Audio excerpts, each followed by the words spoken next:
Viewers, let's talk about body shaming. Body shaming அப்படின்னா உருவக்கேலி.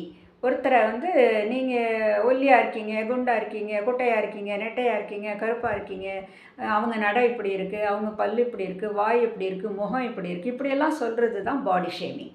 இப்போது நம்ம யாரையாவது பாடி ஷேம் பண்ணுறோம் அப்படின்னு சொன்னால் நம்ம அவங்கள பண்ணுறதா அர்த்தம் இல்லை, கடவுளை பண்ணுறதா அர்த்தம். கடவுளை நம்ம ஷேம் பண்ணுறதா அர்த்தம். Because God only has created everyone on this earth, இல்லையா? ஸோ அதனால் அந்த உருவக்கேலி பண்ணுறது ரொம்ப ரொம்ப பாவம். விளையாட்டுக்கு கூட நம்ம அதை வந்து செய்யக்கூடாது. அண்ட் யாராவது நம்மளை உருவக்கேலி பண்ணாங்கன்னா நம்ம அதை பற்றி ஒரி பண்ண வேண்டிய அவசியம் இல்லை, கவலைப்படவும் கூடாது. ஏன்னா அது அவங்களுடைய ஒரு மோசமான ஒரு குவாலிட்டியை அது காமிக்குது. யாரையாவது பற்றி அவங்க அப்படி உருவக்கேலி பண்ண, என்ன இவங்க எப்படி பேசுகிறாங்க, என்ன what thought he or she has அப்படின்னு சொல்லிடுவாங்க. ஸோ அது அவங்களோட குவாலிட்டி அது காமிக்கும், அவ்வளோதான்.